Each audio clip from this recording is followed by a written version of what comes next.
Cruzando as Conversas. Oferecimento Galeazzi Sul. Há 40 anos, a evolução dos metais. Associação dos Oficiais da Brigada Militar e do Corpo de Bombeiros. Defendendo quem protege você. E Badesul. A gente dá valor para o Rio Grande crescer.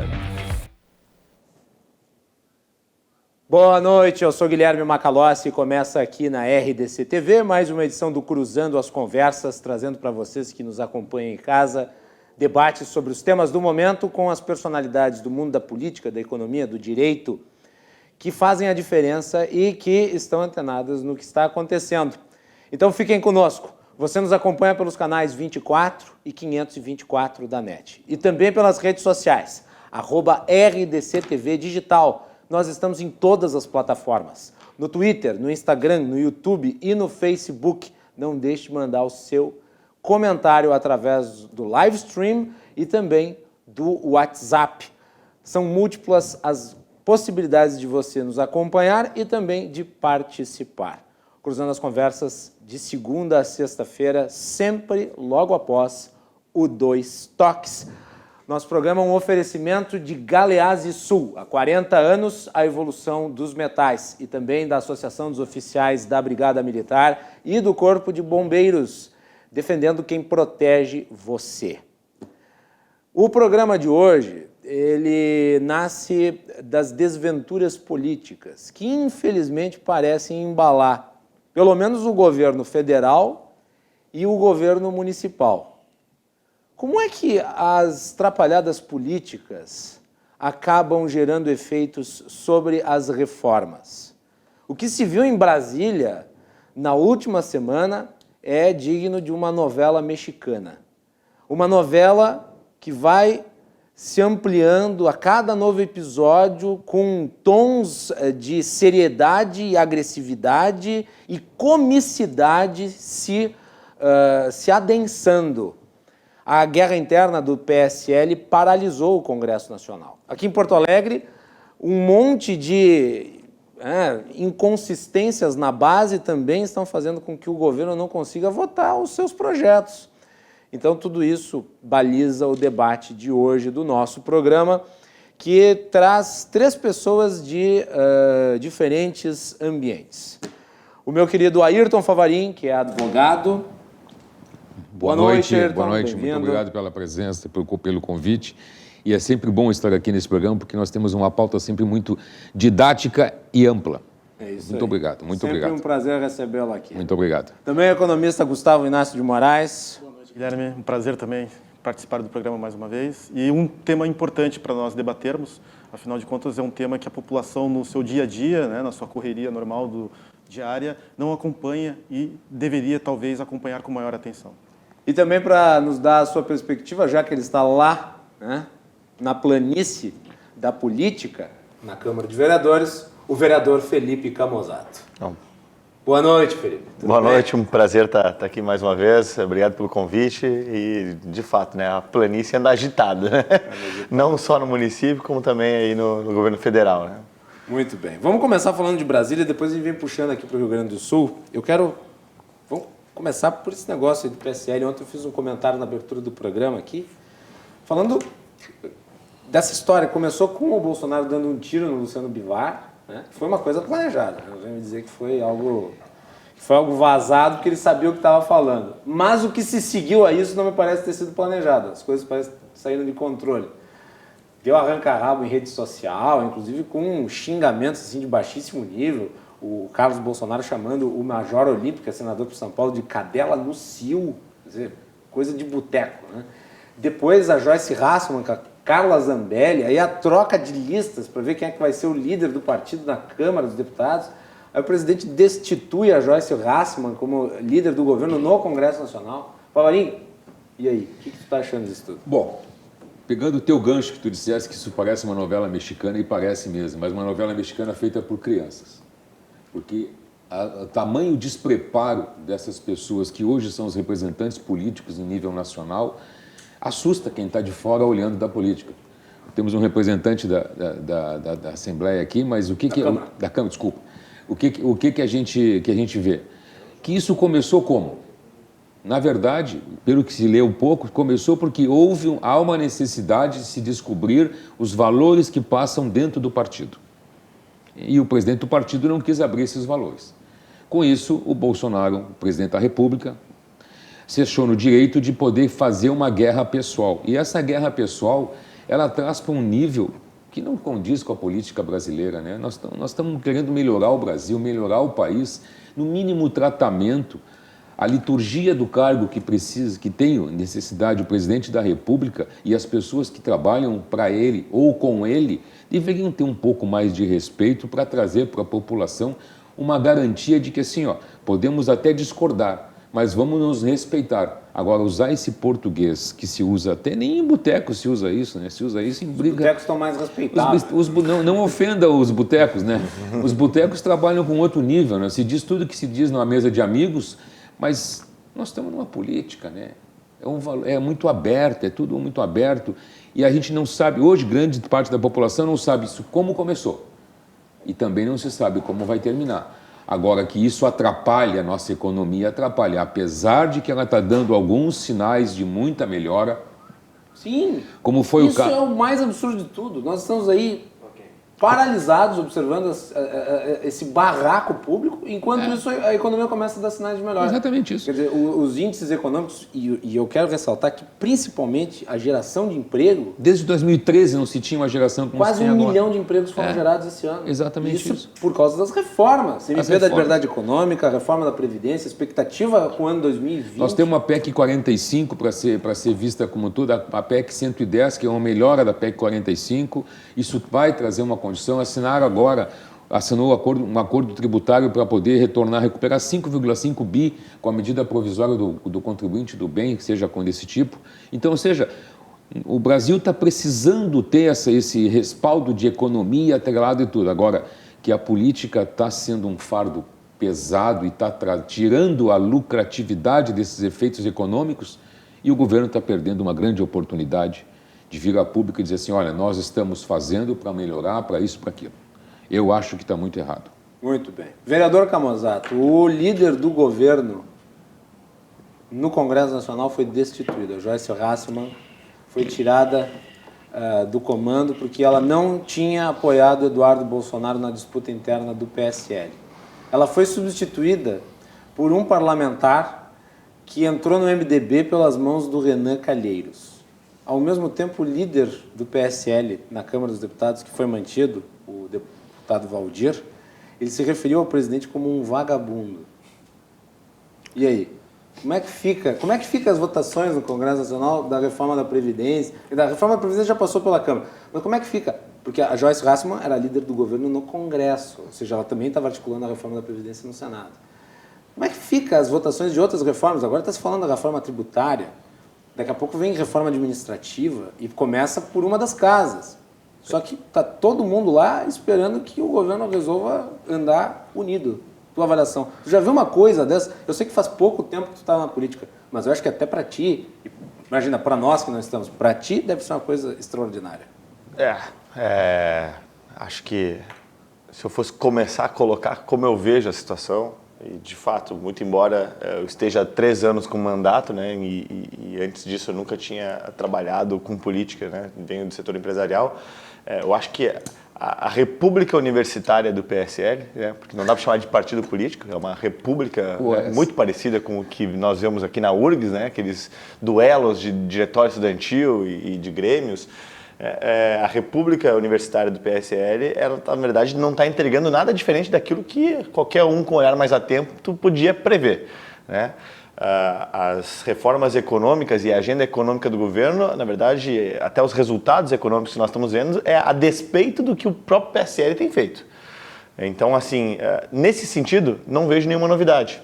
O novo, não é porque tu está aqui, mas o Novo é mais fiel à agenda econômica do governo, votou mais com as propostas do Paulo Guedes do que o PSL. Inclusive provocou problemas para o próprio presidente Bolsonaro, para os ministros, né, do governo Bolsonaro, porque muitos da equipe técnica do governo federal busca a bancada do Novo, muitas vezes, para conseguir na bancada do Novo o respaldo, o auxílio técnico e também a articulação que não tem no próprio partido do governo. E aí começou a dar aquele negócio de ciúmes, de inveja, né? Como assim? O Novo tem acesso a algumas pessoas, alguns estudos, algumas informações e a bancada do PSL não tem. A questão é, a bancada do PSL, né, tirando aí um ou outro parlamentar, ela não está interessada na agenda do governo, não está interessada numa agenda de Brasil, mas sim é um saco de gatos que tem seus interesses próprios, é movida pelo alto interesse daqueles parlamentares que se elegeram na esteira de uma onda Bolsonaro, né, fazendo arminhas e botando outdoors para cima e para baixo, mas que no final das contas não tem profundidade alguma, né? Então, nesse sentido, eu vejo que especialmente a indignação popular que se teve e que virou manifestações em muitos lugares contra o centrão que estaria contra o governo Bolsonaro ou contra as reformas, na verdade, basicamente, esses partidos, como o próprio MDB, veem sangue na água e é uma grande oportunidade de interferir na agenda política e conseguir ganhar fatias de poder, uma vez que o partido do governo ele está totalmente fragilizado, não tem nenhum tipo de alinhamento, não é algo, né, homogêneo, e não à toa que nós teremos, mais uma vez, né, uma liderança de governo comandada pelo MDB, né, que em 5 governos desde a redemocratização consegue liderança de governo. Né? Já lidera o governo no Senado, né? Pois, exato, com Alcolumbre. O Bezerra é o líder. O Bezerra, o Bezerra, que recentemente, inclusive, teve a Polícia Federal visitando, né? Ele é o líder do governo do Senado. Agora vai ter um outro integrante do MDB liderando o governo no Congresso Nacional. Sim, e isso é meio sintomático. Dizer, quanto menos o governo tem apoio do seu próprio partido, PSL, porque está dividido ao meio, e para mim, não sei se é a tua avaliação, para mim é irreconciliável. Também acho. O nível que chegou não é de conciliação, é de divórcio absoluto das almas. Vou interromper, até aproveitando, usando a frente. Não existe irreconciliável na política. Tem certeza? Não existe. Eu também concordaria. Da medida em que o governo Bolsonaro recupere uma popularidade, se mostre um eleitor importante, por exemplo, nas eleições municipais de 2020, a reconciliação acontece e acontece com certa facilidade inesperada. Porque os interesses... Mas é que até a eleição vai um ano, né? Mas muita coisa aconteceu em uma semana. Esse é o ponto. Mas eu acho assim, eu vejo especialmente nos parlamentares do PSL e em boa parte da sua militância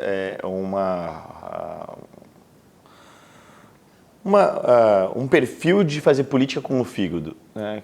São pessoas extremamente emocionais, extremamente movidas pelo ego, né? Que são impulsivas, e aí eu acho que mora... a vibe das redes sociais, da lacração. Exato, e aí que mora, eu acho, a dificuldade de reconciliação, muito embora, quando a gente olha para a política, a gente vê que na política, sim, existe uma reconciliação, né, por conta dos interesses e tudo mais. Eu acho que no PSL se torna particularmente mais difícil, porque sempre vai ter alguém fomentando alguma coisa que foi dita no passado, especialmente com o teor do que foi dito no passado, e buscando aí com isso galgar, né, mais poder, mais holofotes para si. Então, nesse sentido que eu acho que a reconciliação se torna mais complicada no PSL, pelo perfil daqueles parlamentares, pelo perfil da composição do partido, que são parlamentares, né, em sua maioria inexperientes, que são movidos justamente por esses princípios, se é que dá para chamar de princípios, e que fazem com que essa novela mexicana, né, essa república universitária, se torne uma bagunça, né? Aliás, que serve de mau exemplo, inclusive, para as repúblicas e para os grêmios estudantis, né? Que, aliás, devem estar dando shows de postura. Se a gente olhar hoje para boa parte das universidades brasileiras, imagino que tenha mais organização e um pouco mais de compostura do que a gente vê nesse partido. Pelo menos ao longo do dia, né? Durante a madrugada, as repúblicas se equivalem ao PSL. O PSL está mais por um grupão de WhatsApp. Mas assim, o que é o PSL hoje? O que era o PSL antes do Bolsonaro? Justo. Aí é que tá, mas a briga... Depois eu quero ouvir mais o Gustavo sobre a parte econômica, mas antes eu tenho que só fazer um ponto sobre isso e um ponto sobre o que o Camazotto falou. Sobre isso que tu falasse. O PSL vive esse momento exatamente porque ele era um partido nanico no cenário político brasileiro e ele se anabolizou de uma hora para outra, virou um novo rico. Ele era um nano-partido. Ele ganhou um bilhete premiado que era a candidatura do Bolsonaro. E a candidatura do Bolsonaro, o Bolsonaro e o Luciano Bivar fizeram um acordo de conveniência para ambas as partes. O Bolsonaro precisava de um instrumento político para concorrer, porque ele não tinha partido, e o Luciano Bivar, ele queria alguém que fizesse o partido dele crescer. Upgrade. O PSL, naquela época, ele estava sendo reformado, né, com bastante calma, com um processo interno pelo pessoal do Livres. Inclusive, um dos seus líderes era o deputado Fábio Osterman. Né? E a liderança do PSL, quando descobriu que havia interesse do Bolsonaro de entrar, o que fez? Pegou, expulsou, deu um chute chega pra lá? no pessoal do Livres, não chega para lá, e trouxe o Bolsonaro. E um complementou o outro. Só que daí elegeram 50 parlamentares, o presidente da República, e agora tem acesso a, sei lá quantos, 200 milhões de reais do fundo partidário. A criatura está se voltando Aí contra o eles criador. quem é que vai comandar o partido? É uma disputa política. Né? A criatura está se voltando contra o criador, né? Porque tu vê, nós temos na história, vamos falar governo Bolsonaro, quantos políticos buscaram a eleição na vibe bolsonarismo? Vários. E quantos agora estão dizendo que nunca apoiaram? Sim, inclusive o João Dória. E esse Alexandre Frota aí, que esse político iniciante aí, já está sabendo fazer muito bem essas coisas, né? Porque não precisa. A escola é muito boa. E eu concordo com o ponto que tu mencionaste sobre a natureza do bolsonarismo, né? Ele é do conflito. Visceral, ele não é da conciliação. Gustavo, eu gostaria que tu falasse sobre como é que o Brasil consegue se recuperar economicamente, mesmo com tudo isso, porque os índices do PNAD estão todos eles numa estabilidade crescente, Sim. o que vai na contramão do que aquilo que se observou nos últimos anos no país. Uma boa noite aos telespectadores. Na verdade, o meu comentário, Guilherme, ele começa pela não surpresa dessa confusão toda no PSL. Né? Eu tenderia a concordar com o Felipe de que um observador atento ele não se surpreenderia, primeiro porque a liderança executiva, o Jair Bolsonaro, ele foi deputado por aproximadamente 20 anos, né? E esses 30. 28 anos, e esses 28 anos de atuação do deputado Jair Bolsonaro nunca se destacaram por articulação política. Em várias vezes ele foi candidato, inclusive à presidência da Câmara dos Deputados, e recebia em torno de 5 votos dos colegas. Mas não teve uma eleição que o filho dele não votou nele, que estava viajando? A articulação política do então deputado Jair Bolsonaro era destacada apenas pela atuação polêmica, os belos discursos, os discursos em que ele era mais estilingue do que vidraça, e a forma de atuação no executivo exige uma maturidade que aquele deputado Jair Bolsonaro não demonstrava. Ele demonstrava um discurso político visceral, demonstrava um discurso político de oportunismo diante de vários projetos que, na dinâmica do executivo, funciona completamente diferente. Então, há uma inexperiência, até por não ter passado por cargos de secretário, por cargos de ministro, houve uma inexperiência latente do presidente Jair Bolsonaro no exercício do cargo de executivo. De outra parte, né, como aqui já foi lembrado, nós elegemos 52 deputados do PSL, sendo que 51 são novatos. Apenas um estava sendo reeleito, justamente o Luciano Bivar, o presidente do PSL de Pernambuco. E os outros 51 deputados não apenas eram novatos na Câmara dos Deputados, mas eram novatos na própria política. E eles assumem uma missão de responsabilidade, não há nenhum problema de ser novato na política, mas eles assumem uma responsabilidade, uma missão de articulação que eles anteriormente não fizeram. Então isso acaba transformando, né, o PSL e toda essa articulação política num balaio de gato, de fato, numa dificuldade de se redigir projetos, uma dificuldade de tramitação, de compreensão da dinâmica legislativa que acaba comprometendo o partido. Foi aquilo que o Camozato mencionou. Né? Ademais, né, o próprio partido, como nós aqui já mencionamos, ele carece dessa identificação econômica. A identificação, pelo menos nas pautas econômicas, ela é mais dada pela atuação do Paulo Guedes, pelo programa de governo construído pelo Paulo Guedes desde o início de 2018, do que propriamente pelo consenso da bancada. A bancada ela discute temas em economia que se contrapõem dentro da própria percepção. Alguns são a favor da privatização, outros são contra. Alguns são a favor de estatizar empresas, outros são contra. Alguns são a favor de mais tributos, outros são contra. Então não tem uma uniformidade dentro da bancada do PSL, não tem um discurso uníssono. Isso se reflete inclusive nas próprias votações. O partido, o PSL, vota os projetos do próprio presidente dividido. Então isso traz sim uma insegurança importante no momento de reformas. É bom notar, né, que durante aquilo que é chamado de presidencialismo de coalizão, que começa mais ou menos na etapa do Itamar Franco, da presidência do Itamar Franco nos anos 90, o primeiro ano de mandato sempre é um primeiro ano de mandato muito favorável ao Executivo. Sim. Ele passa projetos no Congresso, ele tem o respaldo popular, em geral, decorrente da eleição, e o governo Bolsonaro está desperdiçando isso. Em 2020, no ciclo natural da presidência, nós vamos ter a discussão das eleições municipais. A partir de 2021 já se começa a discutir sucessão presidencial. Então, o primeiro ano de mandato ele acaba sendo decisivo. Nós vamos conseguir entregar a reforma da Previdência, mais pela consciência dos parlamentares, mais pelo fechamento da questão nos parlamentares de vários partidos, né? A reforma da Previdência passa com um placar inédito, 370 deputados votando a favor da reforma da Previdência. 379 deputados votando a favor da reforma da Previdência. Só para uma informação, foi o maior resultado de uma PEC da história do Congresso. É esse resultado que eu quero destacar. Então, nunca na história desse país teve uma votação assim. Tão alta numa proposta de emenda constitucional. Então, decorreu... Um tema como esse, Previdência, né? Um tema sensível. Então, um tema sensível e complexo. Então, na realidade, você tem a conscientização dos parlamentares atuando mais do que a própria articulação do governo dentro dos temas econômicos. Quando a Joyce Hasselmann saiu, ela deu uma declaração dizendo que era a carta de alforria dela. Pois então, escrava loira.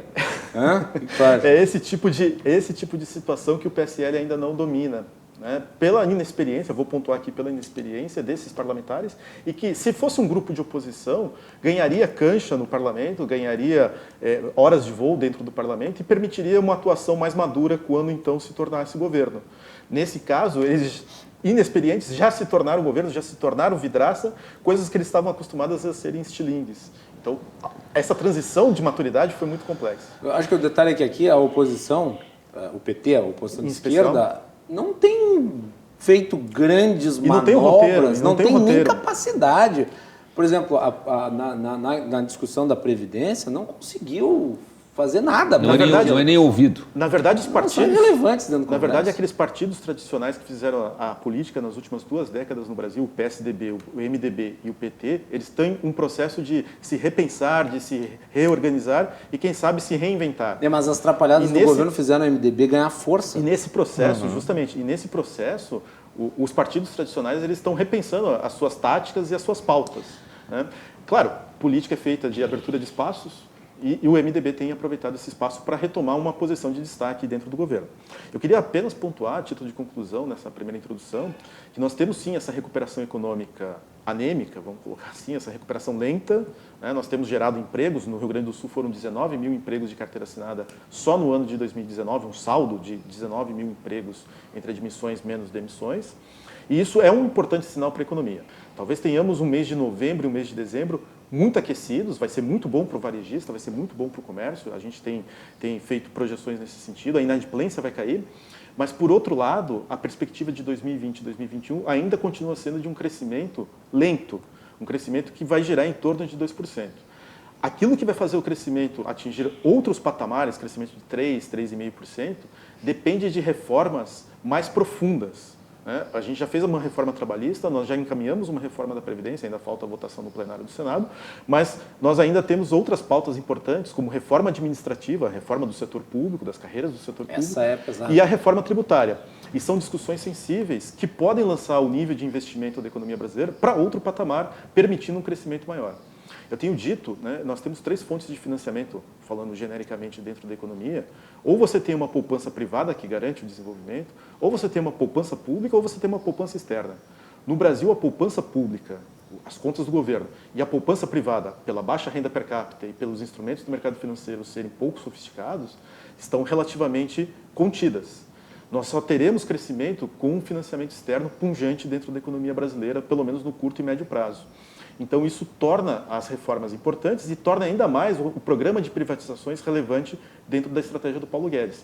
O programa de privatizações não apenas possibilitaria você mudar a matriz produtiva, tornar as empresas mais eficientes, como também permitiria o ingresso de recursos externos para financiar o desenvolvimento econômico do Brasil imediato. Ainda na linha que o professor está colocando aí muito bem, eu digo assim, mas o tema de casa que o Brasil está fazendo hoje, com essa medida provisória agora do contribuinte legal, isso tem uma perspectiva de trazer quase que 7,9 bilhões de reais para dentro do caixa do governo a partir de 2020. Isso.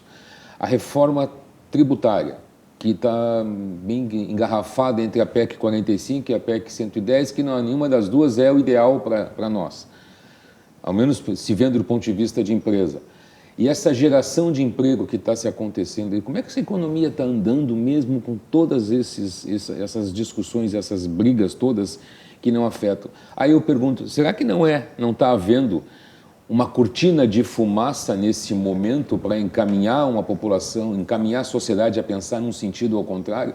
Porque nós estamos vivendo num momento muito importante, que é a discussão da prisão em segunda instância. Também. Isso é uma coisa muito importante, muito importante. E o governo tira esse foco dessa situação toda e joga um foco numa briga. Começou a ser discutido ontem. E agora volta para a semana que vem. Aí não se sabe por quê, que de uma hora para outra, 3 ministros da Suprema Corte vamos vamos falar com o presidente, onde a agenda é trancada e só é liberada no final do mês. Foi uma visita de cortesia. A cortesia às vésperas. No mesmo dia, o Carlos Bolsonaro posta na conta do presidente a favor da prisão de segunda instância, e o Bolsonaro desautoriza e apaga a mensagem. Pois é, então eu acho que nós estamos vivendo assim um momento de contra-espionagem, ou seja, se lança informações, como aconteceu, ao menos ao meu ver, ficou claro na questão Amazônia. Criou toda aquela polêmica na Amazônia pegando fogo e todos aqueles memes na internet. O que aconteceu com isso? Quem está cuidando da Amazônia agora é o Exército por um decreto. E aí as ONGs apareceram, quantas ONGs tinham na Amazônia, quantas ONGs tinham no Norte, no Nordeste e quantas não tem no resto do Brasil. Economicamente, tu achas, na tua opinião, eu vou te perguntar agora, que essa nossa economia vai crescer só 2%, 2,2%? Só para trazer aqui uma informação, o Fundo Monetário Internacional, ele veio com uma projeção de crescimento a mais para o Brasil neste ano, mas reduziu a expectativa para o ano que vem. Tá, mas reduziu a expectativa no ano que vem, mas nesse ano ele vai crescer. Não vai, sim, houve uma melhora pontual, claro, melhor para cima do que para baixo. Mas para ano que vem, que foi o ponto do Gustavo, para baixo. Mas é importante a posição do Gustavo. Claro, com certeza. Vamos lá. Na verdade, assim, Ayrton, o que a gente pode dizer é que dentro da distribuição do produto econômico do Brasil, né, o telespectador deve estar informado de que 1/3 do produto econômico do Brasil vem na forma de salários, 1/3 vem na forma de lucros e 1/3 é capturado pelo setor público através dos impostos, através dos tributos. Esse 1/3 relativo ao setor público, ele ainda carece de ajuste. Nós temos ainda 6% do PIB de déficit nominal. Não é um déficit qualquer, é de 6% do PIB. Para padrões de União Europeia, por exemplo, pede-se 3%, pelo menos. Então, ainda há um ajuste importante a ser feito dentro do setor público, que não foi realizado no ano de 2019. Atribuiu-se, em parte, esse ajuste à reforma da Previdência. A reforma da Previdência não é suficiente para esse ajuste, e você não consegue encaminhar um ajuste desse naipe, né, de pelo menos 3% do PIB, sem uma reforma profunda da administração pública. Nós tivemos um desequilíbrio que veio desde 2014, na realidade de 2013, ainda no então governo Dilma, e desde lá o setor público ele acumula déficits crescentes. Nós chegamos a 80% de dívida em relação ao PIB, nós estamos endividados como país desenvolvido e, no entanto, ainda somos um país emergente com uma renda per capita ridícula de $8.000 por habitante. Então, nós não fizemos a reforma profunda, que é organizar os 3 setores. Talvez o setor privado, naquilo que diz respeito à distribuição de lucros e salários, ele esteja organizado e ele esteja fazendo as coisas acontecerem, ele se antena mais rápido, vamos colocar assim, sobre as transformações que estão em curso dentro da matriz produtiva, dentro das relações de trabalho, do que o próprio governo. E o governo ainda permanece numa lógica de contratação estável, ele permanece numa lógica de contratação ad infinitum no contrato de trabalho, quando o setor privado já se antenou de que as coisas são feitas com outra dinâmica, com outra tecnologia, inclusive, na esfera de comercialização e produção. Então, até por isso, né, eu acho que realmente o crescimento econômico de 2020 e 2021, ele não dá para pensar num crescimento econômico punjante. Nós vamos ter um crescimento econômico que vai gerar em torno de 2%. A Selic atinge patamares históricos mínimos. Isso é importante. Reduzir, eu acho que isso é importante. O nosso investidor vai sair da renda fixa e vai começar a procurar oportunidades em debentures, na Bolsa de Valores, em commercial papers, financiando as empresas, né, as oportunidades que são geradas pelas empresas, mas o crescimento econômico não dá para pensar em mais de 2,5%. Deixa eu só puxar para o Camões um ponto que eu acho que é importante, porque a reforma da Previdência está para ser votada agora, seu último debate agora no plenário do Senado pelo segundo turno, mas dá por favas contadas, né, que vai ser aprovado. A grande questão é a PEC paralela, e essa tem tudo a ver, por exemplo, com o município, com o Estado, porque ela trata da reinclusão de estados e municípios. E isso precisa de articulação política, né, para ser aprovado. Qual que é a expectativa, por exemplo, em relação a uma reforma da Previdência que inclua os municípios? Porque se eles ficarem de fora, a discussão depois vai ter que vir aqui para a Câmara de Vereadores, né, Camazaro? Sim, verdade, verdade. E aí a gente tem uma diferença de município para município, né? Tem municípios onde isso está mais maduro, tem uma Câmara mais disposta a fazer esse debate, talvez até mais qualificada para isso, e outras que, de fato, não têm essa maturidade, esse entendimento, e nem como prioridade colocar isso em votação. Boa parte dos efeitos pretendidos pela reforma da Previdência é, sim, dependente dos estados e municípios terem seus impactos econômicos também, oriundos desses ajustes. Então, é super relevante. E eu tenho um pouco de receio também, Macalossi, do seguinte: essa percepção popular de que a reforma da Previdência está encaminhada reduziu o nosso nível de alerta enquanto sociedade. Pode ser. E por ter reduzido o nosso nível de alerta, tomamos isso como resolvido. Zona de conforto. Exatamente, entramos na zona de conforto, onde não existe mais a mesma fiscalização de como está se dando as negociações e esse final de tramitação de projetos, que é extremamente relevante para que acertos como a inclusão de estados e municípios efetivamente ocorram. Então, qualquer articulação que pretenda incluir estados e municípios ou que pretenda manter aquela projeção de economia próxima a R$1 trilhão, ela é bastante prejudicada por esse alerta geral da nação ter se reduzido. E é por isso que no primeiro turno de votação no Senado houve a desidratação da reforma. Inclusive o Rogério Marinho deu declaração a respeito. Nós perdemos o foco. Sim, com certeza. E nisso perdeu-se 80 bilhões de economia. Exatamente, exatamente. E aí que eu acho que é o grande prejuízo de estarmos, por exemplo, debatendo ou assistindo, né, de camarote essa briga partidária do PSL, né? Ela acaba tirando justamente o foco de coisas que são relevantes, que ainda não foram concluídas, como a própria reforma da Previdência. Isso prejudica também que a gente consiga ter maior velocidade para que as demais reformas sejam encaminhadas e votadas, e que são extremamente relevantes, né, administrativa e tributária. Nós ainda temos, apesar de tudo isso, uma MP da Liberdade Econômica que foi aprovada, mas que ainda iremos começar a perceber os efeitos ao longo, né, do próximo ano, então ainda temos um caminho a percorrer e que ela pode sofrer intervenções, né, e boicotes, enfim, a depender de como é que vai estar o clima político. Então, assim, eu particularmente estou muito preocupado com essa redução da preocupação da sociedade com relação à reforma da Previdência pelas potenciais consequências que isso pode causar para as próximas reformas. Eu acho que traz um ponto que até agora não tinha visto ser explorado, que é esse do fato de que a reforma da Previdência ela foi vendida como uma solução mágica para todos os nossos problemas. Quando ela é uma reforma necessária, ela faz parte, mas não suficiente. Eu vejo a reforma da Previdência como uma reforma introdutória. Assim, enquanto todo mundo tomava a reforma da Previdência como filme, eu via ela como trailer.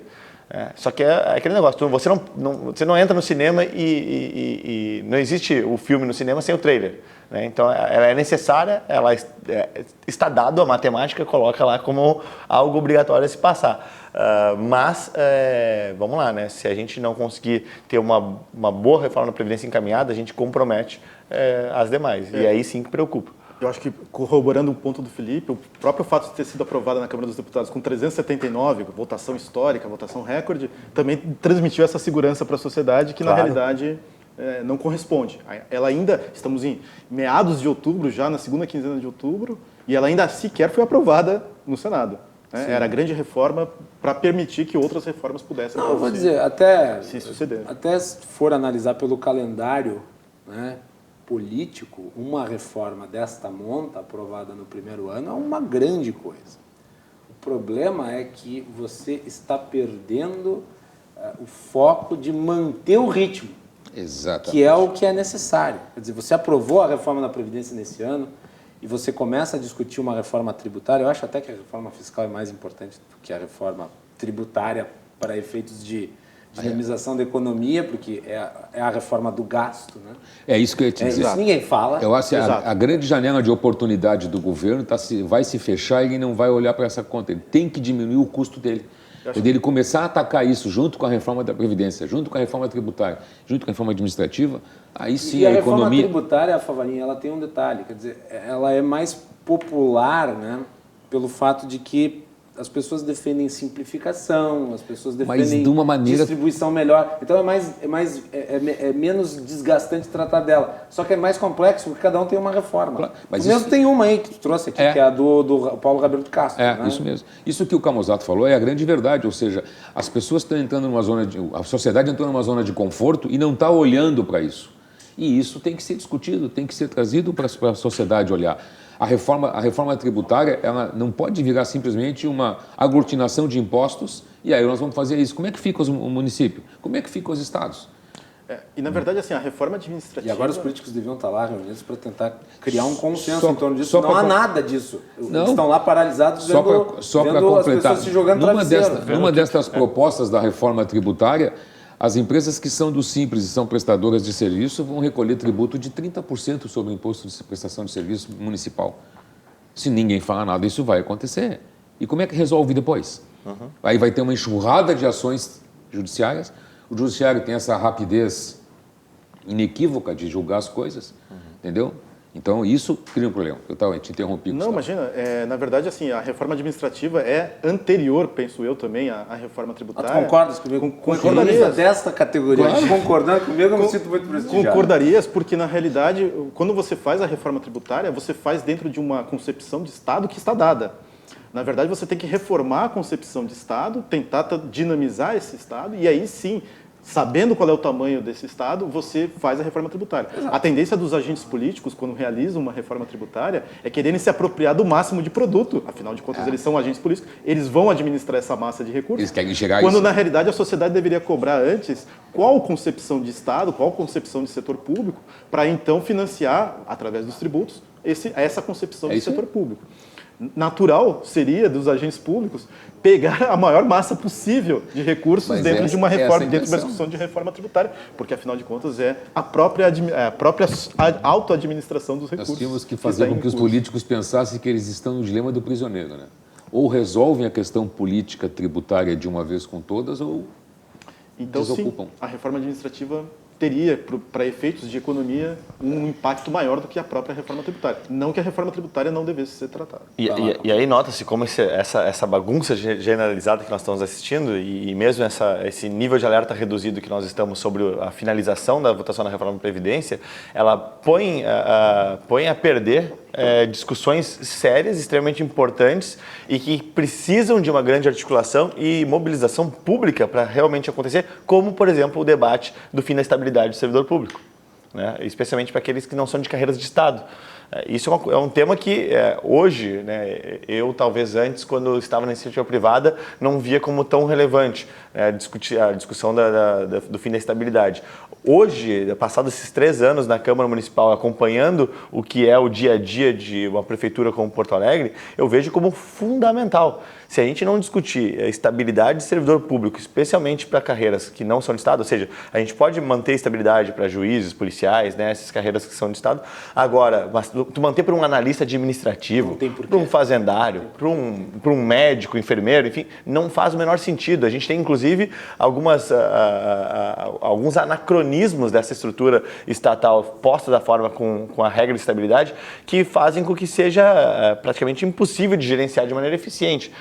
Um exemplo bem pontual é a questão da educação. Muda-se o perfil populacional, a gente já não tem mais tantas crianças como se tinha no passado, mas você tem um grande contingente de professores contratados que vão ficar contigo por 30, 40 anos e tu tem que honrar aqueles pagamentos em uma escala de progressão de salários, inclusive, enquanto tem progressão de salários e recebimentos, fora a questão previdenciária, benefícios, tu tem uma progressão inversa de crianças dispostas ali na rede municipal de ensino, na rede pública de modo geral. Então, assim, não faz sentido, né? Que empresa, em sã consciência, aumenta seu efetivo de operação, tendo seus clientes cada vez mais se esvaindo, né?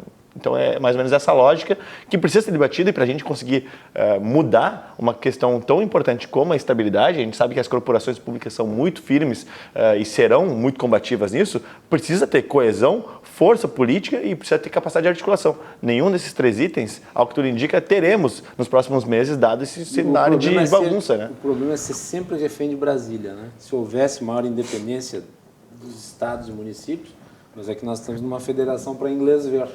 Então, tudo isso parte de Brasília, começa lá em cima. Sim, não consegue discutir a não ser lá em cima. Perfeito. Isso é muito errado, né? Eu acho que esse é um ponto importante, porque nós temos um mito de que a Constituição de 88 é uma Constituição descentralizadora nesse aspecto. Muito pelo contrário. Muito pelo contrário. Desde 1988, por exemplo, a arrecadação de tributos apenas se concentrou. É a ditadura da União, né? Exato. E nós tivemos 3 movimentos nos últimos 90 anos centralizadores. Nós tivemos o Estado Novo, que foi o primeiro movimento centralizador. Nós tivemos o movimento 64, que foi realmente também bastante centralizador. E concluímos com a Constituição de 88, que tinha uma promessa descentralizadora, mas na realidade se tornou uma Constituição centralizadora. E ela cria também monstrengos, né? A Constituição de 67 cria um monstrengo, que é um monstrengo arrecadatório chamado ICMS. Atende os estados, atende a arrecadação dos estados, mas dificilmente você vê alguma vantagem na cobrança de ICMS. Ele é um imposto regressivo, ele é um imposto acumulativo durante as fases produtivas e você tem a dependência, por exemplo, dos estados em cerca de 80%, no Rio Grande do Sul gira em torno de 80%, Exatamente. da arrecadação do ICMS. Isso é bastante complicado e esses temas não estão sendo discutidos, debatidos dentro das propostas, pelo menos as propostas que o governo patrocina de reforma tributária. Mas eu me pergunto se o governo tem, além dessa proposta de reforma previdenciária, se ele tem convicção em alguma outra medida.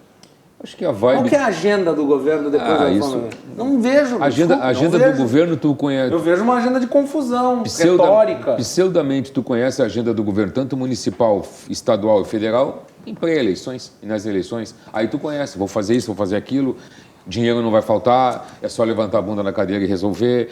Isso tu conhece tudo, mas depois, com o passar do tempo, tu não consegue fazer com que essas coisas aconteçam e a população fica cobrando. E aí tem os conchavos, como o Camozado bem falou, tem as conchavos, tu cria feudos, e esses feudos são feudos protetivos, e aí tu protege uma ala, a outra ala tem que, quero ser protegido, entro para isso aqui, e nada anda. Na discussão da reforma tributária, é centralizador, não é? Na discussão da reforma tributária, qual que é a postura do governo? Ele apenas negou que ia recriar a CPMF e demitiu o secretário da Receita Federal, mas ele lançou balões. Mas porque não tem convicção. Ele resolveu testar a opinião pública lançando balões. Vamos arrecadar 160 bi, vamos arrecadar 180 bi. A população rechaça, a opinião pública rechaça, e aí ele desiste e rifa, por exemplo, o secretário da Receita Federal. Eu acho que tem um exemplo paralelo. Um exemplo paralelo, que é bastante sintomático disso, que são a questão das privatizações. O Paulo Guedes anunciou há cerca de semanas atrás um grande conjunto de privatizações. Ele prometeu essas privatizações para o final do ano. Inclusive o Transurb aqui no Rio Grande do Sul estava dentro desse pacote de privatizações. Mas você não tem a convicção, por exemplo, da ala militarista, da ala nacionalista do governo Bolsonaro a respeito desse programa de privatizações. Então fica realmente várias discussões cruzadas.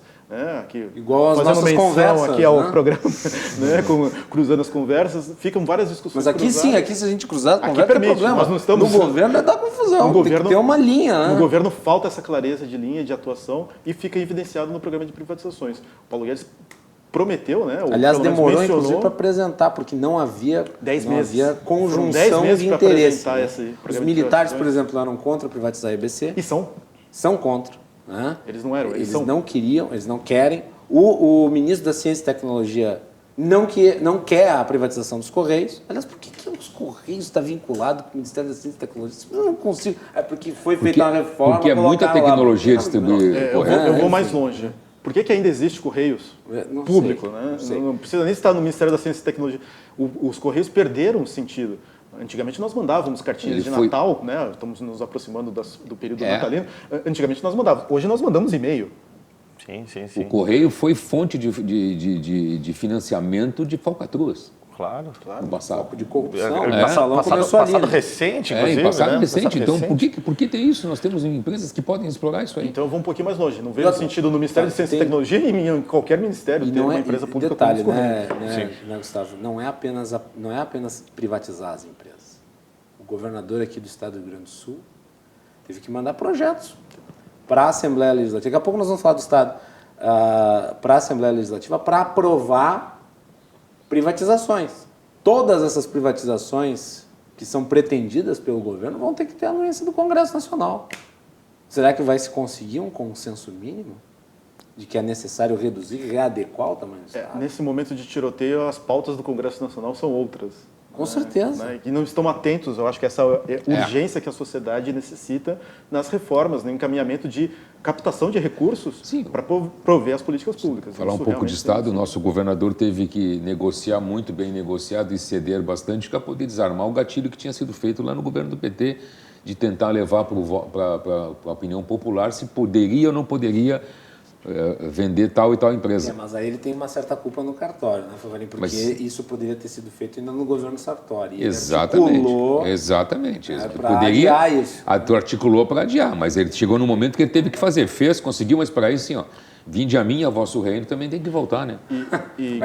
Vinde a mim, a vosso reino também tem que voltar, né? Porque ninguém negocia sem fazer isso. E Guilherme, eu acho que é importante ressaltar que no caso específico da privatização dos Correios, por exemplo, os Correios perderam valor, né? Perderam valor enquanto operação de transporte de mercadorias. O fundo Postales, que tirou de dinheiro. Justo, o fundo Postales também é outro saco sem fundo, né? E nós temos hoje os Correios, por exemplo, sendo privatizados, nós temos o valor dos Correios mais nos pontos de venda, em estar presente em todos os municípios, do que na própria operação. Né? Então você tem oportunidades outras, por exemplo, que é transformar os Correios em uma espécie de banco, né? E fazer pontos bancários em todo o país, ampliando inclusive a concorrência no sistema financeiro, que é uma necessidade da economia brasileira. Camozato uma vez esteve aqui debatendo privatização, saiu faísca, né? Lembra? Mas eu acho perigoso isso aí de transformar já tivemos mais de uma vez falando sobre isso. Mas teve um especial aqui com um economista que saiu faísca. Toda uma legislação que pega todos os funcionários, os bancários, toda essa legislação, tu transfere ela automaticamente para dentro dos Correios. O horário, esse tipo de coisa, claro. Segurança de agência, tudo isso. Mas os Correios, enquanto operação, me parece que eles não têm valor. Os Correios, enquanto ponto de venda, enquanto rede de distribuição, apresentam um valor sincero por estar presente em quase todos os municípios brasileiros. Tudo isso é perfumaria enquanto não há consenso. Vou ter a ousadia de dizer, de te corrigir. O Postales não é um fundo, não é um saco sem fundo, ele já tem fundo, chegou no fundo. Mas é um acharam o fundo do Postales. Não, assim como o Postales... Aqui no Brasil, sempre tu acha o fundo tem um alçapão. Assim como o Postales, também tem outros fundos também, que são assim, o Portos, né, dos funcionários dos portos públicos brasileiros, também é outro mesma coisa. Fundo. E assim vamos, né, sempre pedindo fundos de pensão relevantes, pedindo mais recursos. Então, ou se tem um planejamento financeiro adequado para isso, ou não se tem. E os militares, especialmente a ala nacionalista do governo, ela é uma ala muito resistente a esse programa. Então, será que eles sabem o que significa isso? A bateção de cabeça não é apenas da bancada do PSL, é também do back-office, né, dos assessores do próprio presidente. Muito embora os Correios façam questão de sinalizar para a sociedade brasileira todos os anos, né, quase com um calendário de que queremos ser privatizados. Né? O calendário de greves dos Correios é tipo que nem as greves dos bancos públicos, né?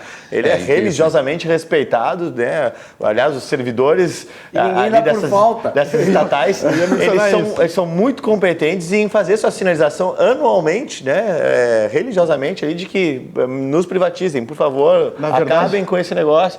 Porque é surreal, é exatamente isso. Não se dá falta. Não, né? na verdade se dá falta. Assim, o Papai Noel sente falta dos Correios.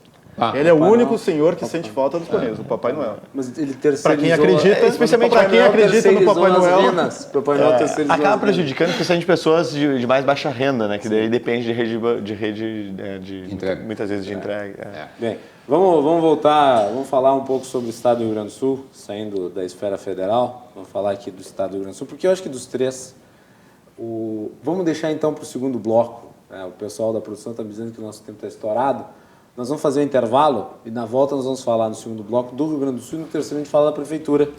Aí o Camozato vai falar quase que sozinho aqui praticamente. O que tem de confusão na Assembleia, na Câmara de Vereadores também não é brincadeira. Nós voltamos na sequência com Cruzando as Conversas na RDC TV. Já voltamos.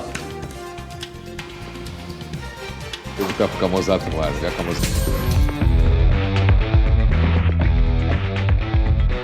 Cruzando as Conversas. Oferecimento Galeazzi Sul. Há 40 anos a evolução dos metais. Associação dos Oficiais da Brigada Militar e do Corpo de Bombeiros, defendendo quem protege você. E Badesul, a gente dá valor para o Rio Grande crescer. Cruzando as conversas aqui na RDC TV, você nos acompanha pelos canais 24 e 524 da NET. E também pelas redes sociais, @RDCTV Digital. O programa é um oferecimento de Galeazzi Sul, há 40 anos, a evolução dos metais. E também da Associação dos Oficiais da Brigada Militar e do Corpo de Bombeiros, defendendo quem protege você. Uma notícia muito importante aí para as pessoas que têm problema de audição. É a Mais Sons Clínica da Audição, que conta com uma equipe especializada em perda auditiva, preparada para solucionar problemas como dificuldade de assistir televisão, dificuldade para solucionar problemas como acompanhar falas no telefone e, principalmente, os pacientes que não se adaptam a próteses auditivas tradicionais. Esta é a Clínica da Audição e é o lugar apropriado para você que tem problema auditivo ou um familiar com problema auditivo, marcar uma consulta e receber o seu devido atendimento. Ligue para o telefone que está aparecendo na sua tela, 3061-7373. Está na sua tela, 3061-7373. Perda auditiva é uma coisa muito, muito séria.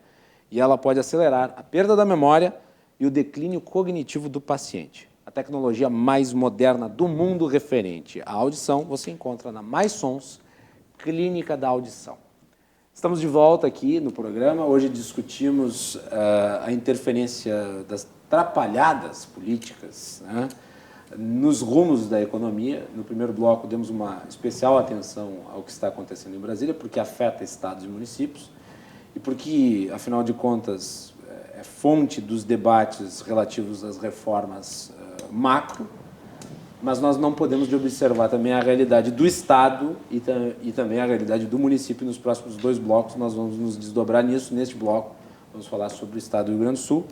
Nós temos no programa o advogado Ayrton Favarin, também o economista Gustavo Inácio de Moraes e o vereador aqui por Porto Alegre do Partido Novo, Felipe Camozato.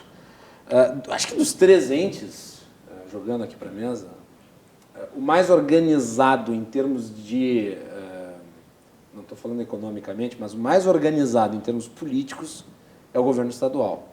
O governador Eduardo Leite tem tido vitórias com uma certa tranquilidade na Assembleia Legislativa, a não ser, talvez, nessa história aí relativa ao valor que passaria a ser pago aos diretores do Banrisul, que houve ali um estrilo na comunicação. Mas foi um caso muito pontual. O fato é que o governador conseguiu apresentar projetos e esses projetos foram aprovados com uma certa rapidez e com uma margem bastante grande. Agora ele vem com um projeto que é um pouco mais complexo, que é o da reforma administrativa do Estado.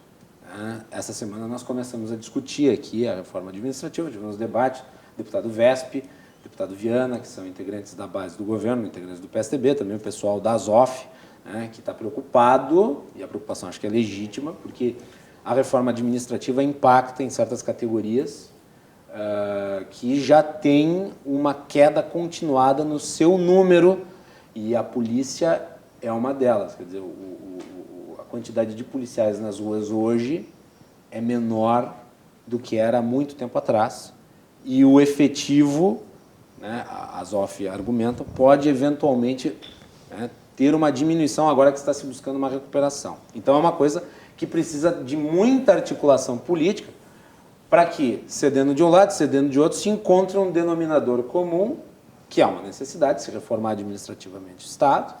Agora, é necessário também fazer com cuidado, ou seja, precisa de articulação política. Vocês acham que o governador Eduardo Leite está mais preparado para lidar com essa questão do que, por exemplo, o presidente da República e o prefeito Marquesan? Camozato, começa contigo esse bloco. Não tenho dúvidas de que está mais preparado politicamente para lidar com isso. Acho que o governador Eduardo Leite ele tem mostrado, sim, uma competência em conseguir articular sua base, conseguir ter vitórias importantes na Assembleia Legislativa.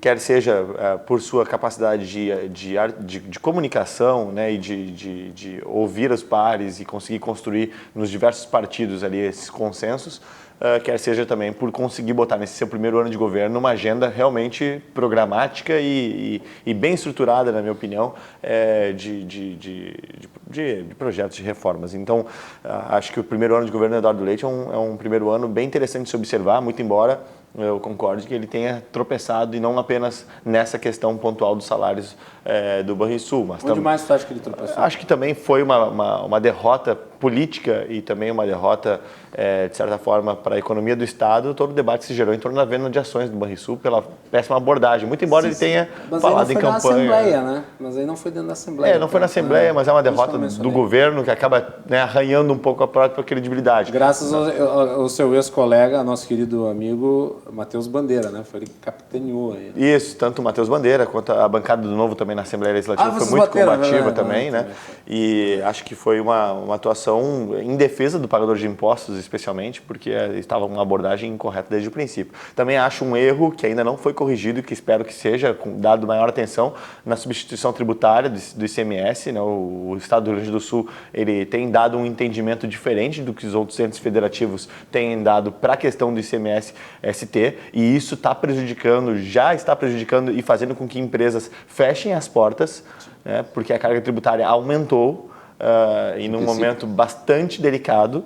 Então, assim, eu acho que os erros do Eduardo Leite existem, né, e são significativos, muito embora a gente tenha tido vitórias contundentes e importantes. Então, eu não descarto a correta abordagem na agenda programática que se tem nos programas de reforma, de privatizações, mas eu destaco, sim, que esses pontos negativos precisam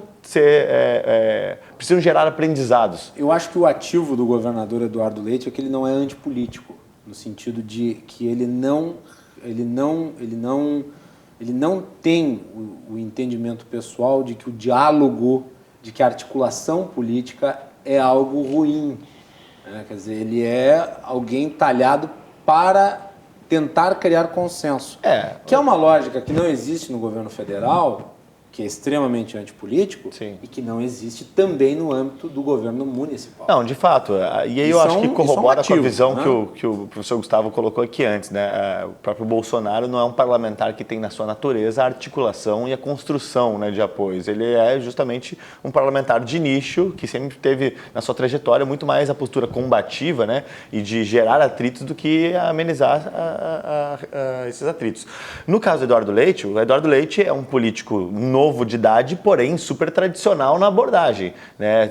Você nota que ele tem essa construção que é muito característica de políticos do PSDB e do MDB, né? Ele pega dois partidos que são relevantes no cenário desde a redemocratização e que tem esse perfil muito mais conciliador e de construção, muito diferente do que é o PSL. Então acho que a gente não tem como comparar nesse sentido, né? Então o PSL faz parte da base. Faz parte da base, e faz parte da base, inclusive, por ter sido, né, cooptado, de certa forma, e bota entre aspas assim, ganhou secretaria, né, ganhou cargos, tudo mais, e hoje vota com o governo, inclusive, em situações que são um pouco delicadas, onde tu tem um próprio ministro da Economia que diverge dos pontos pelos quais hoje o PSL oferece apoio para Eduardo Leite, a forma com que se aborda temas como a desestatização ou a relação de prioridades no confronto às despesas do Estado, né? Vamos lá, Favarinho. Olha, Camozzato, e aos colegas presentes, eu sou um pouco mais cético quanto ao governador, sabe? Porque o governador, em algumas coisas, ele está surfando numa situação que foi criada no passado. Eu vou especificamente na questão da segurança.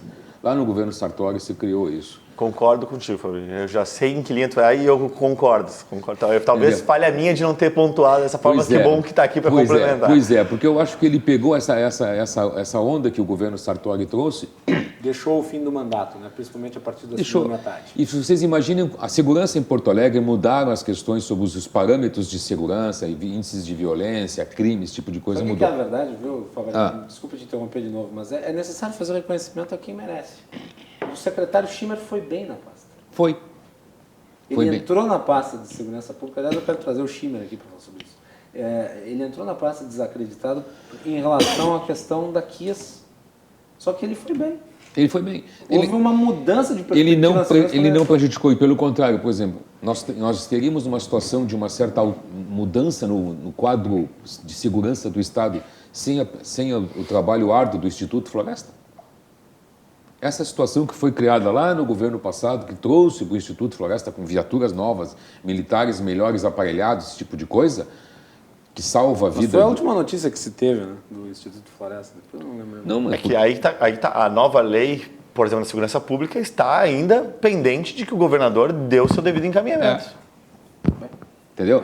Então eu vejo isso. O governador também, apesar de quando ele estava no palanque eleitoral, ele citou algumas coisas que ele ia acabar, ia fazer, ele virou vidraça e isso está pegando direto nele. Com a questão do salário do funcionalismo público, outras questões. Que até o fim do ano, outras questões relevantes que ele poderia ter trazido para a população, mas eu não vejo até hoje, eu não sinto até hoje uma coisa assim, esse governador fez. Até porque eu acho que nós estamos falando de quantos anos de governo dele?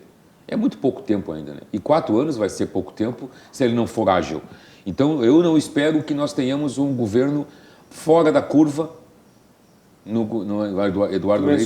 Tu menciona agilidade e foi esse o ponto que ele explorou durante a campanha eleitoral, né? Porque a diferença essencial dele para o Sartori, segundo ele, era a questão da motivação, de agir rápido, de ser dinâmico. Perfeito. Então, vamos nessa linha. Tirar as nádegas do assento. Foi a expressão que ele usou. Mas não era tanto de perfil político, ideológico, mas sim de atitude. Mas vamos... Só que a retórica parece que não se encontrou com a verdade. Vamos nessa linha. Essa questão dos salários aí é uma. Basta o fluxo de caixa. Não é assim. Está aí o economista para debater dele. Ele está vendo que, na realidade, não é assim. Não é assim. O CMS, o Camusato falou, é perfeito. Isso aí prejudica demais a empresa. Nós, como advogados, sabemos disso. Vamos nessa linha, então. Vamos lá. A questão que falasse da segurança, essa questão dos salários, a questão agora que ele conseguiu que desarmasse o gatilho da privatização das duas estatais brasileiras, das várias estatais brasileiras, das estatais gaúchas. Mas isso andou? Isso vai andar? Já está definido? Não. Ele retomou algumas das nossas fundações. Retomou. E aí? Então, ou seja, de um lado cede, do outro lado cresce. Então, falta uma clareza na informação, num plano, num dizer para a população, olha, estamos fazendo isso, que se chama na iniciativa privada de prestação de contas. E eu acho que é importante ressaltar o seguinte, as 3 privatizações que foram autorizadas pela Assembleia Legislativa, elas estão num processo de acompanhamento por parte do BNDES, cujo prazo de adequação, prazo de elaboração do modelo de privatização, para mim, 500 dias é muito tempo. Na verdade, assim, eu concordo que o governador Eduardo Leite ele tem tido maior sucesso do que a esfera municipal e a esfera federal no encaminhamento de projetos. Alguém poderá dizer o seguinte, também é dever, né? Porque convenhamos ser pior do que o Marquesan e o Bolsonaro nessa área. Ele dialoga, né, com uma Assembleia muito mais vivida em termos políticos, também tem isso, tanto na Câmara Municipal quanto na Câmara dos Deputados. Nós vamos encontrar parlamentares, como eu já mencionei antes, de primeiro mandato, parlamentares que ainda estão tomando posse do processo legislativo, ao passo que na Assembleia você tem uma bancada mais experiente, uma bancada mais vivida, como eu coloco aqui. Então, o governador ele tem tido esse sucesso. Agora, eu pondero, e vou concordar também com a Ayrton, que o governador ele não muda a linha de governo em relação ao Sartori, fundamentalmente. Ele permanece sendo a mesma linha política, a mesma linha administrativa do governador Sartori, no encaminhamento tanto de soluções quanto no diálogo com a Assembleia Legislativa. Né? E também tem quebras de promessa muito importantes aqui. Não apenas a questão do atraso dos salários, que quem tinha o mínimo de informação saberia que não é uma solução para ontem. Mágica. Né? Depende de uma reforma estrutural, depende de um avanço da economia, depende de crescimento econômico. Em segundo lugar, ele tem uma outra quebra de promessa importante, que ele mencionava durante a campanha, que os recursos da privatização seriam usados apenas e tão somente para investimento, para melhoria da infraestrutura ou para melhoria, né, de equipamentos públicos. Quando, na realidade, o projeto, dentro da discussão da Assembleia, ele prevê o uso em custeio, ele prevê o uso, ou em outras palavras, no pagamento de salários de funcionalismo público. O pagamento de funcionalismo público é muito importante. O estoque de recursos privatizáveis é baixíssimo, né? É baixíssimo. No caso do governo estadual é baixíssimo, eu vou chegar nesse ponto, porque na realidade o pouco que se arrecadaria com a privatização, inclusive do próprio banco estadual, o pouco que se arrecadaria com a privatização seria usado para investimentos e seria um recurso importante para investimentos. Na medida que você opta pelo custeio, ok, precisa pagar o funcionalismo público, mas na medida que você opta pelo custeio, você gera menos impacto econômico de médio e longo prazo, que é algo que o Rio Grande do Sul precisa. Algo importante também dentro dessa agenda é que os 18% de ICMS foram renovados na Assembleia Legislativa, ainda no mandato do governador Sartori, foi renovado em dezembro também do ano passado, com a anuência do governador que então iria tomar posse, Eduardo Leite, e a promessa é de que em dezembro de 2020 já não se tivesse a necessidade de prorrogar esse aumento, essa alíquota. Aqui é necessário lembrar o seguinte, durante a campanha eleitoral, novamente, não é questão de dizer esse governador era melhor que esse. É de apontar como a retórica política depois gera efeitos na administração. Porque qual que era o debate entre Sartori e Eduardo Leite na época da campanha? As pessoas não lembram desses detalhes, né? Na época da campanha, o debate era o seguinte: o governador Sartori queria manter, eu sou contra imposto alto, mas uma coisa é ser contra isso e aquilo, tal, e outra coisa é o que fundamenta a realidade. O governador Sartori queria manter o ICMS nos patamares em que estavam durante o próximo mandato inteiro, mais 4 anos, seguindo a negociação que ele tinha estabelecido com o governo federal. A expectativa de uma renegociação da dívida. Para a renegociação da dívida. Aí o Eduardo Leite disse, não, nós vamos só manter por 2 anos. Nós não podemos sangrar o contribuinte e nós temos que renegociar de novo a renegociação com 2 anos. E no fim das contas, ele vai ter que ir para cima dessa questão para ampliar por mais 2 anos. Vai ter que prorrogar porque ele não resolveu os problemas de fluxo de caixa, pelo menos em outubro de 2019 ainda não resolveu. E nós temos uma situação... Não vai resolver em todo o mandato dele. E nós temos uma situação de administração de crise. Então, enquanto se mantém o ICMS com a alíquota de 18% para grande parte dos produtos, nós ainda vamos perder empresas para Santa Catarina, Paraná, que nós temos perdido. Os estados de Santa Catarina e Paraná estão melhor organizados em termos de contas públicas. São estados que têm capacidade de investimento, estão com a sua folha de pagamento girando em torno de 44%, 45% da arrecadação. Que é 10% abaixo do limite da Lei de Responsabilidade Fiscal. A Lei de Responsabilidade Fiscal prevê 55%. E nós temos, e no Rio Grande do Sul é claramente superado, se nós colocarmos também os benefícios previdenciários, e nós temos nos estados de Santa Catarina e Paraná um baixo endividamento. Paraná, por exemplo, que tem o mesmo tamanho de economia do Rio Grande do Sul, tem o mesmo tamanho de população que o Rio Grande do Sul, tem uma dívida de 11 bilhões junto ao governo federal, ao passo que o Rio Grande do Sul tem uma dívida de 90 bilhões, uma dívida 9 vezes maior. Então, são estados que, do ponto de vista de concorrência, do ponto de vista de organização, eles estão melhor preparados para ceder, para sediar empresas, e as empresas gaúchas têm se transferido para esses estados. No Rio Grande do Sul ainda há um poder criativo. As empresas de tecnologia saem daqui, as soluções financeiras saem daqui, o Agibank, o Sicredi tem conquistado o Brasil a partir do Rio Grande do Sul. O poder criativo ainda existe no Rio Grande do Sul. Sim, existe. Só que não existem as condições de competitividade. Então a moçadinha cria lá, por exemplo, a sua startup e vai para Florianópolis, e vai para Curitiba, e vai para o norte do Paraná, ao invés de criar essa riqueza permanecer criando essa riqueza dentro do Rio Grande do Sul. E que é justamente quando a empresa adquire robustez, né? Justamente. Então a gente cria o negócio aqui, começa a desenvolver na medida que o negócio vai amadurecendo e começa realmente a fazer volume de faturamento, a ganhar mercado nacional, rapidinho se muda de estado. Então a mim parece que falta essas soluções criativas ao governo do estado. Nós estamos insistindo, e de novo, uma extensão do governo Sartori, nós estamos insistindo nos mesmos truques de fluxo de caixa, nós estamos administrando crise e nós ficamos presos a essa ideia, né? Tu usaste a expressão que foi usada na campanha eleitoral das nádegas no assento, né, nas nádegas na cadeira. Nós estamos com as nádegas na cadeira, ainda permanecemos sem soluções criativas a percepção, capazes de virar a economia do Rio Grande do Sul. Quem estava na época da eleição acompanhando o negócio, muitos acharam que era uma questão de vontade, né, Camusato? Reduziu-se a isso, claro, e não é assim. Exatamente. Aliás, acho que é bom fazer também uma ponderação, né?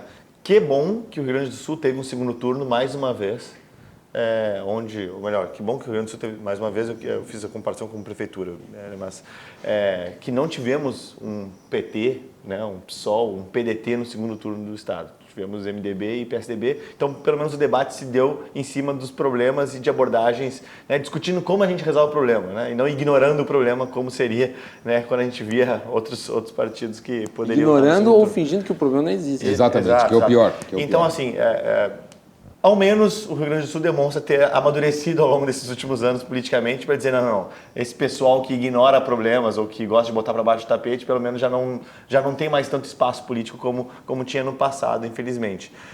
Ou melhor, infelizmente no passado, felizmente no presente. Agora, o que eu vejo é o seguinte, eu acho que estamos ainda... há poucos meses do final do primeiro ano, mas ainda temos um capital político no governador que o permite acelerar essa agenda de reformas, uma vez que a gente tem aí muita coisa para ser feita no Estado e que depende desses projetos. Acho que a gente teve um bom exemplo da capacidade de articulação quando da aprovação das privatizações, essas primeiras 3. Acho que ali foi um bom exemplo. Espero que, assim como a gente tem agora a discussão da reforma administrativa, os demais projetos de reforma venham, né, o mais rápido possível para a Assembleia, para aproveitar esse momento político favorável para que sejam aprovados também o quanto antes.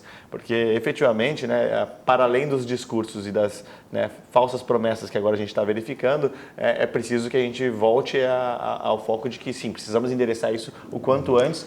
E, se for o caso, né, de manter o ICMS alíquota de 18% até o final do mandato, se for o caso de não conseguir honrar com a promessa de ter os salários em dias até o final do primeiro ano, enfim, que pelo menos a gente tenha a notícia, né, para equilibrar de que não, as reformas que precisam ser feitas para permitir que, pelo menos ao final da gestão, a gente tenha esses problemas resolvidos, para permitir que uma próxima gestão venha e consiga reduzir o ICMS, que consiga efetivamente estar com a folha em dia e fazer mais robustez nos seus investimentos, seja permitido. Então eu espero isso do governador e que ele use esse capital político para que, olha, reconheça esses erros das promessas mal feitas, né, e bastante politiqueiras, na minha opinião, né, mas que tenha maturidade e compromisso, responsabilidade, inclusive. Eu sei que ele almeja, né, futuramente, um futuro breve aí, o cargo de Senado, quer ser presidente da República. Até porque então ele disse que não vai se candidatar à reeleição, né?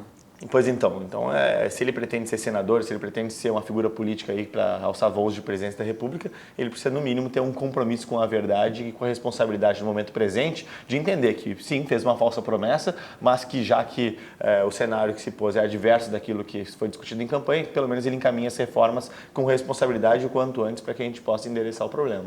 Quando o governador Sartori assumiu, eu acho que ele não tinha plena ciência do tamanho do buraco, né? Não, me desculpa, tu acha que ele mas tinha? eu acho que um candidato que se vem almejar um cargo público Não, eu estou falando que, assim, ainda que ele tivesse, hoje não tem mais desculpa para dizer que não tem. Dessa magnitude, não conhece os números porque não tem necessidade, não quer conhecê-los, né? Porque hoje qualquer um conhece. A assessoria não vai dizer para ele, olha, o tamanho do buraco é esse. O governador Eduardo Leite tentou até... Mas eu estou falando que o Eduardo Leite tem menos argumento para falar sobre isso do que o Sartori. Porque o Sartori herdou um governo, que era o governo Tarso Genro, que era um governo do gasto, e vamos dar aumentos, não sei o quê e tal. Então o governo não estou falando em termos econômicos, eu estou falando em termos de percepção política. A percepção política que o Tarso Genro deu ao Estado é de que o Estado estava indo e que não tinha problema. A percepção política que ele deu foi a política da terra arrasada. O Sartori não. O Sartori entregou o governo dizendo, não tem dinheiro nenhum. Mas o anterior ao Sartori fez a política da terra arrasada. Então, está armado isso aqui para ti, esse campo está minado e tu vai. O Sartori veio... O Tarso Genro destruiu. Sim, e foi isso. Agora, o que eu não gostaria, porque até como eleitor do nosso governador, o que eu não gostaria é que ele fosse sair do governo e deixasse uma rotulação, como se diz no bom Rio Grande, no bom gauchês, né? Tosquia de porco, né? Muito grito, muita falinha, muita e pouca lã. Falou, mas efetivamente o que deixou de herança, o que deixou de legado, o que ele deixou plantado no Rio Grande do Sul? Mas você não acha que é meio cedo para julgar o governo como... Mas eu não estou querendo julgar, eu estou querendo só que ele tenha essa preocupação, usando as palavras do Camusato, que ele tenha essa preocupação de reconhecer o erro, de prometer e não poder cumprir, mas deixar outras coisas que a gente possa fazer. E ter a humildade de dizer, não farei. E não farei. No caso, por exemplo, de pagar os salários em dia, ele estava prestes a cometer crime de responsabilidade, fazendo a venda das ações do Banrisul, para honrar uma promessa de campanha errada. A questão Banrisul foi um erro acadêmico. Como é que ele deixa acontecer aquilo com esse monte... Nós temos vários especialistas dentro do Estado que poderiam dar essa assessoria para ele. Nota-se assim, nota-se o Banrisul está sendo um banco que está sendo reforçado, O Banrisul está com uma política reforçada, com um conselho de administração, trazendo uma governança. O banco profissionalizado. O banco está profissionalizando, participou agora de um evento essa semana ainda sobre como é que vai ser o futuro do Banrisul, vai trabalhar com bancos sem agências, Ou seja, nós estamos vendo isso aí, mas tem que efetivamente, o governador tem que vir e dizer, olha, não fiz, vou fazer isso e deixar um legado. E o que não está acontecendo. Ao contrário de outro político que ainda não falamos aqui, que não se sabe onde é que anda. Depois do intervalo nós vamos falar sobre isso. Vamos fazer um intervalo e vamos para o último bloco do programa. Depois nós vamos falar sobre a Prefeitura de Porto Alegre aqui. O vereador Camozzato tem atuado firmemente contra o aumento do IPTU e a discussão prossegue. E o governo talvez não tenha aprovado o que pretendia por a desarticulação. Depois nós vamos perguntar para o Camozzato com mais detalhes esse aspecto aí. Um dos problemas principais que eu vejo do governo municipal é a desarticulação política, a incapacidade de diálogo. Isso tudo atrapalha muito, inclusive, os bons projetos. Não é apenas os projetos polêmicos. Voltamos na sequência com o Cruzando as Conversas.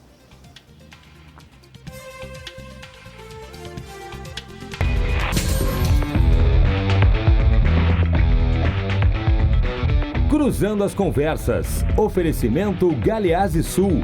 Há 40 anos a evolução dos metais. Associação dos Oficiais da Brigada Militar e do Corpo de Bombeiros. Defendendo quem protege você. E Badesul. A gente dá valor para o Rio Grande crescer. Cruzando as Conversas de volta para este último bloco. Cruzando as Conversas, um oferecimento de Galeazzi Sul. Há 40 anos, a evolução dos metais. Nosso programa também é um oferecimento da Associação dos Oficiais da Brigada Militar e do Corpo de Bombeiros, defendendo quem protege você. No programa de hoje temos Ayrton Favarin, Gustavo Inácio e também o vereador Felipe Camozzato. Neste último bloco vamos falar sobre a Prefeitura, que também tem sérios problemas políticos. Camozzato é testemunha de todos eles lá na Câmara de Vereadores, inclusive com a discussão aí do IPTU, que já foi votado e agora tem mais votação. Camozzato, começa por aí. Pois é. Bom, a Prefeitura tem um longo debate aí sobre o tema, né? Eu estava até recorrendo aqui às últimas mensagens que a gente estava trocando com a equipe, mas vamos só dar um contexto, acho que é importante contextualizar, né? Nós temos aí uma situação onde estamos no terceiro ano de mandato do governo Marquesan, né? Desde o início, o governo Marquesan foi marcado pela baixa capacidade de articulação e de construção de uma base de apoio dentro da Câmara Municipal. Nós temos lá 36 vereadores. O prefeito iniciou seu primeiro ano com em torno de 10, 11 vereadores na sua base, tendo mais vereadores independentes e 7 na oposição, né? PT e PSOL. Agora, no seu terceiro ano, a situação não mudou muito. A diferença foi que o Marquesan trocou o PP pelo MDB, né? Basicamente foi essa a troca. Agora a gente vive um conflito bastante, diria até que se assemelha em certo grau à novela mexicana, né? do nosso presidente da República com o seu partido, né? Ou melhor, não tanto o Bolsonaro, mas muito mais o PSL em si. Mas a gente vê agora, né, tanto Paim, vice-prefeito, quanto Marquesan numa briga que é, né, já com denotações políticas e de campanha, né? Sabe o que mais eu me surpreendo? É alguém conseguir brigar com o Gustavo Paim. Pois é. O Gustavo Paim, inclusive, que, né, o vice-prefeito que pelo menos, né, ao que me consta, sempre foi muito leal, muito, né... É uma pessoa acordada, um cavalheiro. Né? Exatamente. E que acabou, né? Aí tá agora metido nessa grande confusão, né? O PP também tá nessa, né? Aliás, se a gente for retomar um pouco, né? A própria época de campanha foi uma divisão aí por 1, 2 votos que garantiu ao PP o apoio ao PSDB, né? Na campanha eleitoral, né? Por muito pouco não foi ao Melo, né? No segundo turno que o PP se juntou. Acabou se juntando ao PSDB na esperança de conseguir comandar a prefeitura em conjunto, e o que se viu desde o início do governo para cá foi que muito pouco se fez, né? Na verdade, o Marquesan tem governado Porto Alegre basicamente sozinho, né? Da sua cabeça. É um cara que, ao que se vê, assim, tem tido muita dificuldade de se relacionar, seja com seus secretários, não à toa perdeu muita gente nos seus quadros, seja com a Câmara de Vereadores. Hoje um dos seus maiores críticos na Câmara de Vereadores é o o vereador Ricardo Gomes, que foi integrante do seu secretariado. Foi, que saiu por conta do IPTU, né, por discordar do projeto, e há poucas semanas atrás, Marquesan deu declarações na imprensa de que a Câmara estava há 40 dias sem votar nada, que a Câmara, né, enfim, em vários momentos Marquesan instaurou esse clima de conflito entre parlamento e executivo, fazendo com que, obviamente, o parlamento reagisse sempre ao revés daquilo que pretendia o prefeito. E agora, na sessão passada, nós tivemos, por exemplo, né, a gente está pendente de votar os vetos do IPTU e não teve quórum na sessão de quarta-feira porque o governo não conseguiu articular sua base para estar presente. Então a sessão sequer teve quórum porque os vereadores da base do governo não apareceram, salvo um ou outro vereador, não apareceram. E por que não apareceram? Por causa da falta de articulação. Desorganização. Descontator. Desorganização. E aí, inclusive, foram vereadores da base do governo para a imprensa dizer que não, o PP e os vereadores independentes, a oposição, fizeram uma chamada rápida e tentaram encerrar a sessão rapidamente porque queriam boicotar o governo e tudo mais. Peraí, mas eu vou fazer uma pergunta. Tu tem regimentalmente uma chamada às 2 horas, uma segunda chamada às 2h15, abre-se o tempo de discussão, ninguém se inscreve em liderança, abre-se a ordem do dia, não tem 19 vereadores presentes, fecha a ordem do dia, ninguém se inscreve em pauta, ninguém se inscreve em liderança, encerra a sessão. Não tinha nenhum vereador do governo para pedir tempo de liderança, que seja para ganhar 5 minutos para que os outros chegassem no plenário? Não teve. Né? Então, é culpa dos independentes da oposição que os vereadores da base do governo não estavam presentes? Então, é uma coisa assim meio... E não te soa, Camozato, que o governo Marquesan está muito preso a essa pauta do IPTU?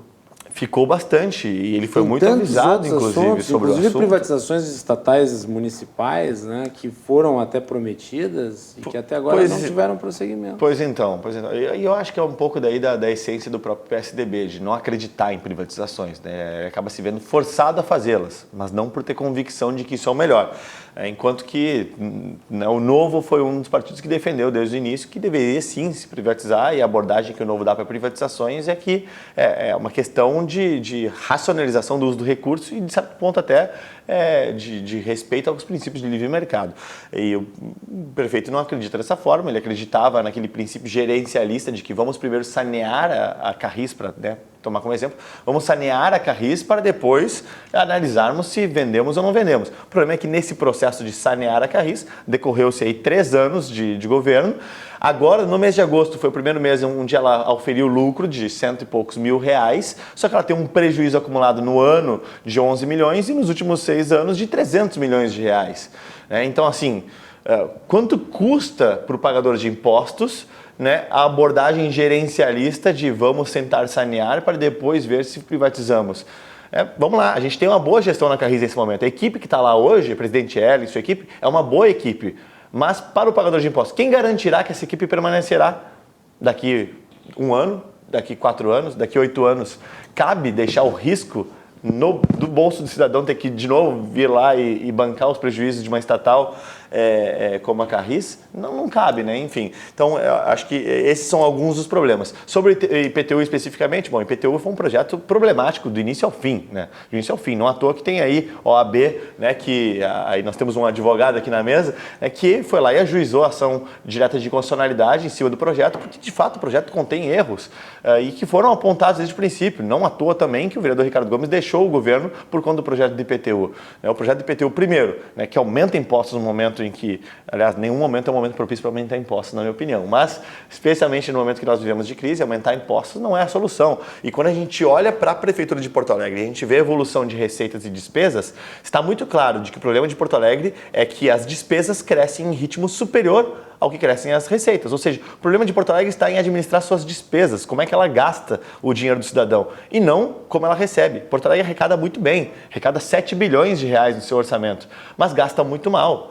Gasta, compromete aí, chegou no primeiro ano e segundo ano de mandato do governo Marquesan a estar nos limites prudenciais, superando os limites prudenciais da lei de responsabilidade fiscal em pagamentos de salários, conseguiu corrigir isso por algumas reformas pontuais, mas grandes reformas ainda não foram realizadas, né? Ou pelo menos poderiam ter sido feitas antes e não conseguiram por conta da falta de articulação do governo. Então a gente verá ao final desse último ano, né, uma prefeitura que vai estar está entregando muitas obras, muitas delas que vêm de gestões passadas, inclusive, que conseguiu readquirir capacidade de investimento e aí está pegando empréstimos com o governo federal, especialmente para conseguir anunciar novas obras, mas que ao final de contas vai entregar talvez um equilíbrio fiscal que não se tem uma garantia de sustentabilidade dele. Muito bem. Deixei o Camozzato para esse último bloco falar especificamente da situação da Prefeitura e voltaremos várias vezes a tratar do assunto. Ainda nem falei da CPI do Marquesan, que está instalado, que o governo tenta boicotar. Eu quero fazer um painel aqui exclusivamente sobre isso. Eu quero trazer o Vambert, que é o relator, o presidente, eu vou falar um pouco sobre a CPI especificamente, que eu acho que é importante.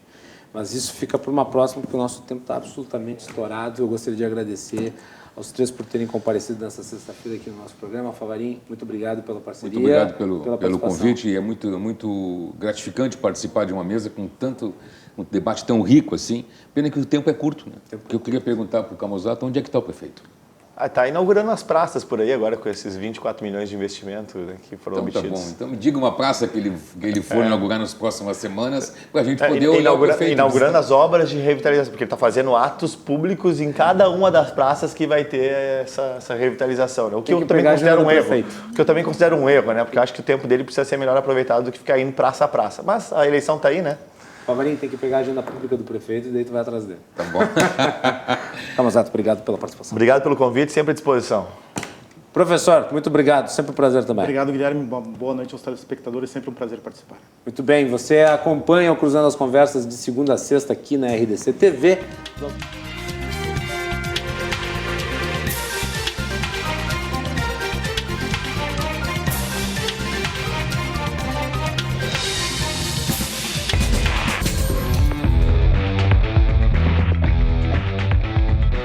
Cruzando as Conversas. Oferecimento Galeazzi Sul.